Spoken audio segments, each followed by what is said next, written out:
Welcome into SportZone All Access. Grant Sweeter, Kelsey Dennehy here on this Wednesday, September the 17th. And a lot to get to today. We're going to do our What's Trending topic again. We talk about USD, SDSU, and talking with about the Vikings as well. And we're going to jump right into it today. A lot to talk about in this middle part of the week. It's kind of the fun part here, where we get to transition from what we saw last week into what we're going to see this week. It's hump day. No better day. That's right. And it's just gearing us up for a couple of big shows on Thursday and Friday. And we start off first by talking about the USD Coyotes. And for this team, they are gearing up to play Drake. Now, Drake is a team that people are trying to figure out, is Drake better than SDSU thought, or did SDSU not play as well, right? Like, that's kind of the interesting dynamic that they're in right now. Is everyone thought, that SDSU only beat them by 16. They thought they'd beat them by a lot more, when really a win's a win. But for USD, this will be a good matchup for them after Drake put up a fight in Brookings. I think that exactly that. Drake put up a fight in Brookings.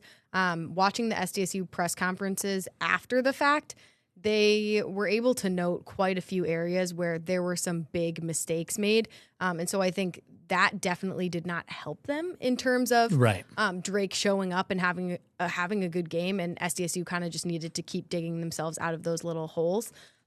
So it'll be really important for USD to avoid making those small mistakes, avoid taking penalties, because they aren't necessarily at the caliber of SDSU at this point in the season to be able to dig themselves out of so many little holes. Certainly, and it'll be interesting because Drake did do some things well last week against SDSU, so this might be our first, honestly, kind of comparison that we can make between USD and SDSU, because it's their first common opponent, A, and B, not only is it their first common opponent, but it's the same opponent back-to-back weeks at home. So it's as good of a measuring stick as you're going to get this time of year. It is, and I'm curious, that's a lot of travel back and forth for them to literally just be going 20 minutes down the road, which I think is kind of funny. Yeah, maybe they should have just stayed in Sioux Falls. I don't know. Turning to SDSU, and they're looking to build during improvement week, and we've heard Dan Jackson talk about that this week. They don't call it a bye week. They call it an improvement week. And, it was interesting listening to Quentin Christensen, one of their offensive linemen, talk after the game, because he went on to say he thinks this is showing up at a good time. He says, I can't control when the bye week comes. He says, I think it's coming at a good time. I think it's going to be very helpful for us in our current situation. He says he thinks there's things that they need to work on, which is kind of interesting for a team that's 3-0 and maybe has the most impressive record right now in the FCS. Two things. I love that verbiage, improvement week. I also love that mindset. I think that is the mindset of a winning team. And clearly that's the mindset that is running around the locker room for them. But it's true. You can always be doing something better. And so focusing on consistently learning and getting better is not only going to make you better as a team, but it's going to allow you to come out of those difficult moments, A, better, B, more likely to win, even just one play at a time, because you're able to face adversity and come out from it. Yeah, and we'll see. They have a pretty easy team in Mercyhurst coming up after the bye week. And so, on paper, there were some things. I was surprised. All right, I thought Drake would be more than a 16-point game. I thought people thought they'd run away with it at some point. And while they were in control, they just never ran away. And that was the part that I think caught a lot of people off guard. But now you have a bye week to get healthy, week to improve, and then a week, I shouldn't say weak, but a lower team than the ranked opponents that they were playing right away in Mercyhurst. On paper, it should be a good game for the Jackrabbits in their next contest. And it'll be interesting to see what happens in that game. But for now, we move into the NFL. Interesting news here for the Vikings. J.J. McCarthy's already got the high ankle sprain. He's out 2 weeks. And now Aaron Jones headed to the injured reserve. And not ideal news if you're the Minnesota Vikings, obviously losing a guy of his caliber, but also a guy that was voted captain this year too. So he'll still have a role, But this is a guy that they expect could be out several weeks, maybe 4 to 6, maybe even longer. Obviously, at least 4 since he's on the injured reserve. It's just not the start to the season that you would hope as either a Vikings fan or the team. I mean, that's so many coaches talk about what they need to do to win games is stay healthy, and the Vikings just keep going down, keep getting hit, and so it'll be interesting to see how Jones can lead off the field. Because he obviously isn't going to be able to make an impact directly on the field, but also just how the Vikings are going to respond to all of this adversity. Yeah, they have a lot of injuries. They're hoping Darisaw will be back by game 1. He's not, looking like he may not even be back by game 3. Their backup left tackle is hurt. Their starting center is hurt. Andrew Van Ginkel was out last week. The Blake Cashman went on the IR. They're missing a lot of guys. This is going to be interesting for the Vikings. If you're a Vikings fan, you're thankful they traded for Jordan Mason, because he's looked good through 2 games, and now he'll be the starter. Fun note, Cam Akers, who the Vikings each of the last 3 years have signed at some point, has been signed again. So welcome back to Minnesota. I don't know why they don't just hang on to him. And then we wrap up our and actually that's the rankings from 11B, which we did talk about yesterday. Yes. But that's a look at our first part of today's show, and I'll be intrigued to see how the Vikings bounce back from that. We're going to talk more about the Minnesota Vikings in our What's Trending segment next when we take a look at SDSU, USD, and the Vikings. But for now, we pause. You're watching SportsZone All Access.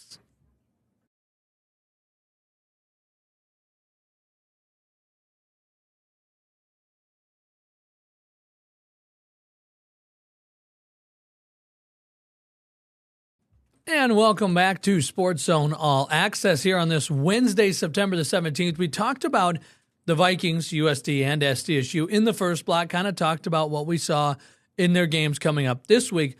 Now we've kind of we started this last week, and I thought it'd be fun to do this because it's our What's Trending segment where we look at units or players or whatever, and we just talk about are they trending up, are they trending down, what's trending with each team.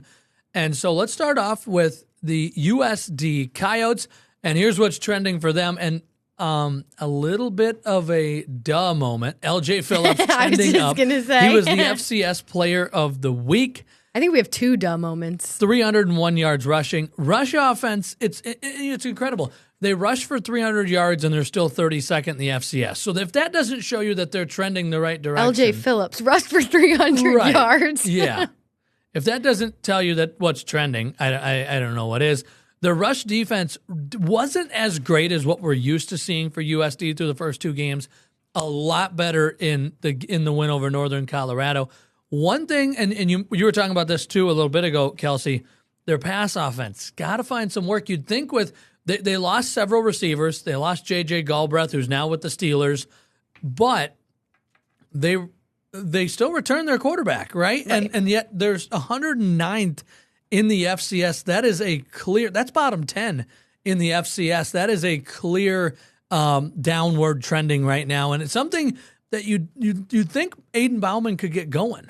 Yeah, and it is something to look out for because while it's really awesome what LJ Phillips was able to do and the historic game that he had this past weekend against Northern Colorado, you cannot rely on him to be able to run the ball like that at all times. And, never can you rely on anyone to go for 300 yards. Right, and so, but even if it was less than that, when you get into conference play, he's going to get picked up and he's going to get stopped. And so you need to be able to have that versatility in your toolbox to say, hey, I'm going to be able to throw the ball when they don't expect me to. And so I think that's something that everybody should be on the lookout for. And the 2 things that come to mind when you say that, LJ Phillips, nobody knew who he was last week. Right.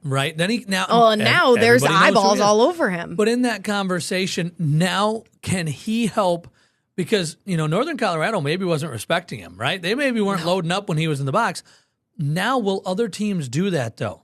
Which might help Aiden Bauman because now they're going to load up against LJ Phillips. So I'll be intrigued, They need to find a way to continue to feed him the ball while also using him to open up the pass game because you got to have balance. And obviously being a bottom 10 passing offense isn't going to work. No, not at all. No, it is not. Let's move to SDSU now, and got 4 trending up on this one. Roster depth. This was a big one because Coach, a lot of people said, hey, you only won by 16, wasn't the best win. And he said, you know what? I look at this game as a positive because we got so many guys into the game.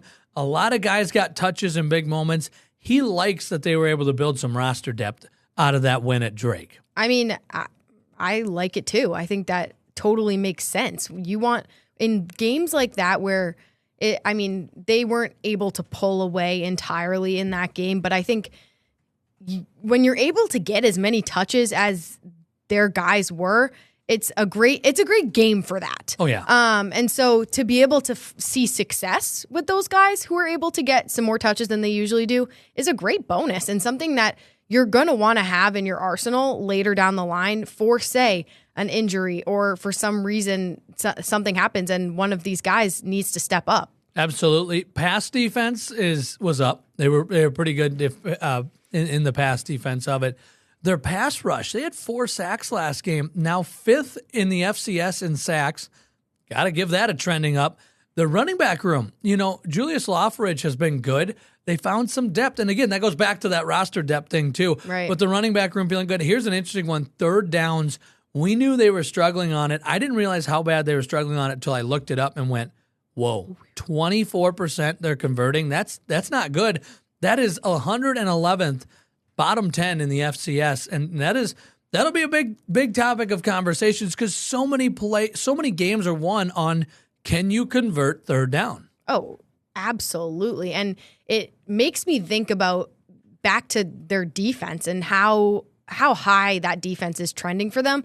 I think that made the games that they have won so far this season, their defense being able to operate so efficiently and effectively especially and find on 3rd success. down, yeah. Exactly. Well, that's what I'm saying. Like when their defense is able to stop other teams from converting on 3rd down, you don't necessarily notice as much when SDSU isn't able to convert on 3rd down. And It definitely was a point of contention, a point that everybody who was watching the game noticed, but like you said, I didn't realize it was that dramatically low. Yeah, that's the thing, is like you knew they're struggling at it, like, okay, whatever, our defense will bail us out. And we've said that several times, but the problem is, like, right now they have not found themselves where them being a 24% 3rd down has cost them. It nearly did against Montana State, right? It was a really close game. Right. The other games, their defense and their offense have worked together to combine well enough.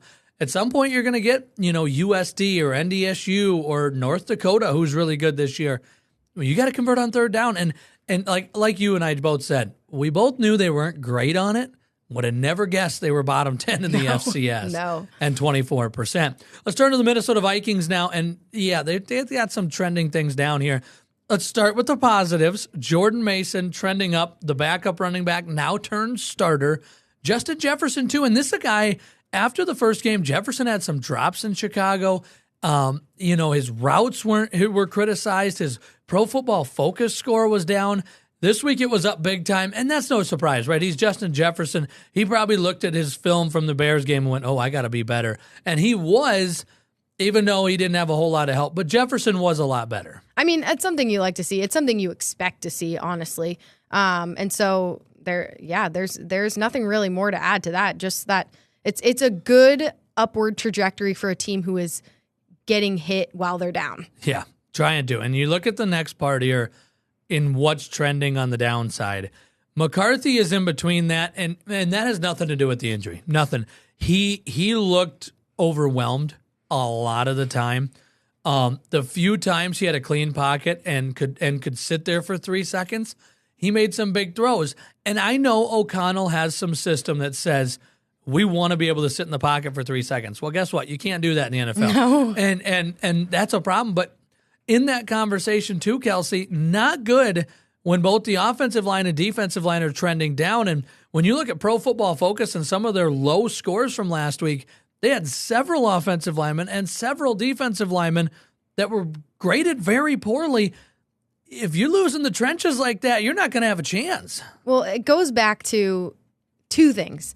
A, the little things, and that starts in the trenches. You need to be winning those battles in the trenches to protect a rookie quarterback. And I know that's not the be all end all. They should be winning battles in the trenches, point blank, period. But when you have a rookie quarterback who's still trying to navigate the bright lights and the systems and everything that's going on, you have to be able to beat those guys and protect him. And that was not the case for the Vikings. Well, and I talked about it yesterday. It was a perfect storm where the offensive line is struggling on one hand, and on the other hand, McCarthy is struggling. And it's like, okay, well, the line's struggling. McCarthy, help him out. Well, he's a second-year quarterback starting his second game ever. Right. He can't help you out. Offensive line, help him. Well, they're getting hurt, so they can't help you. So it was a bad combination of neither one could lean on each other for help, and that led to what happened. And it was bad. And now we'll see, if they can – what I want to see is if they can get the trenches shored up in the next 3 weeks before McCarthy comes back, then you can see finally what you have, because they have not played with a fully healthy front line yet. I'll be intrigued to see how that goes. Yeah. Yeah, but another thing we were intrigued to see was a new winner at the Sanford International this year. Yeah, we're going to talk with Retief Goosen, the 2025 Sanford International winner, when we come back to SportZone All Access.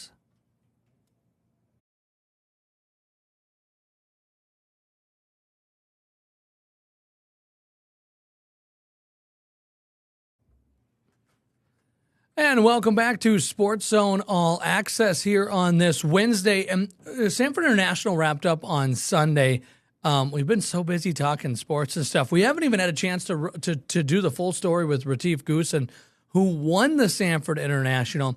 Ian Sachs had a chance to talk to him. And, there was one thing, like nobody was happy to see Steve Stricker get hurt. Right. But one cool thing that came out of it was we knew there was going to be a new champion. And a couple of former champs gave a run at it, but at the end of the day, there was a new champion at the top.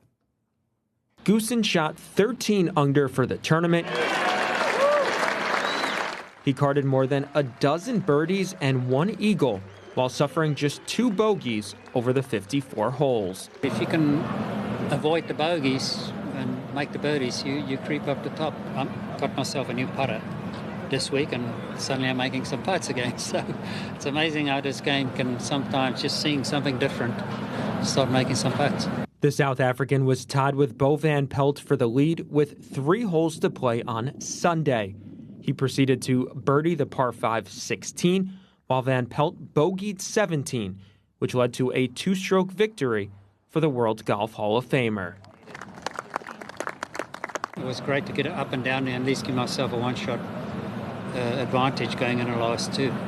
Turn around on 16 and 17 for me in my favor. Next time it's somebody else's turn. The 56-year-old, who won 2 U.S. Open championships in the early 2000s, had high praise for the challenging course at Minnehaha Country Club. The golf course this week, it played like a major. The greens were firm, the fairways were firm, the rough was tricky. The conditions, it felt at times out there like you're playing a U.S. Open course. Goosen shot 13 under for the tournament. Yeah, and so as Ian tried to go on twice on us there, but sorry, Ian. Yeah, we heard it once, we enjoyed it once, it was good stuff. 13 under for the tournament, that's a pretty good score, and they just like this course because so many fans come to this. It's one of the more attended in the whole tour.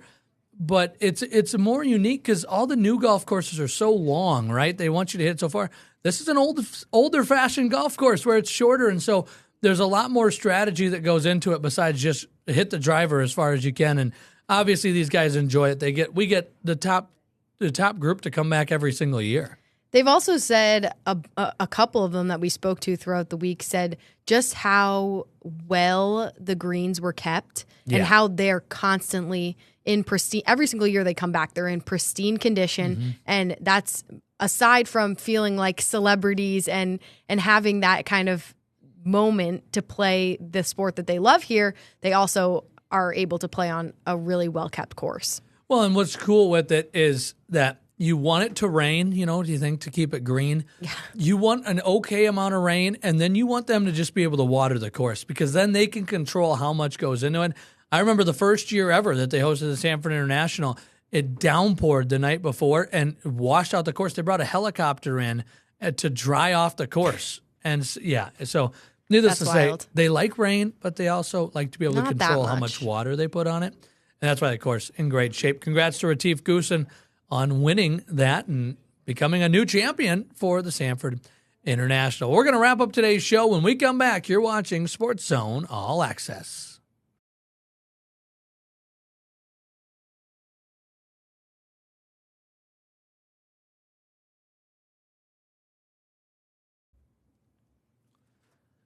And welcome back to SportsZone All Access as we round out today's show. Good show, a lot to talk about today, and just more to talk about into Thursday and Friday. Obviously, we'll preview high school football on Friday, college football and NFL on Thursday. But for now, we preview what's coming up tonight on KELOLAND Sports. That includes a really good story. A Vermilion resident won a big tennis award. And that's all I know on it. Kelsey, I'm intrigued for you to enlighten us just a little bit, previewing your story for tonight. Well, listen, Grant, it's a little bit more than a little tennis award. Dr. Jessie Daw over at USD now, she won a Champion of Equality award that was presented between semifinal matches at the U.S. Open. So it's an award that is given to women across the nation who are championing women's equality in sports, the entertainment industry, and just throughout their society and their communities. So it was really great to get to connect with Dr. Daw, and she's just a wonderful human being. So yeah, we look forward to that story coming up tonight at 10. We're also going to talk with the USD football team as they gear up for a game against Drake, seeking win number 2, see if they can't keep the ball rolling in the right direction. Yankees Twins wrap up their series in a very high-scoring series that has happened so far. We'll also hear from the Minnesota Vikings as they prepare to try to figure out what the team is going to look like this week. A lot of injuries for the Minnesota Vikings. Well, that'll do it for us today. Thanks for joining us for SportsZone All Access. We'll see you on Thursday right here on KELOLAND Plus.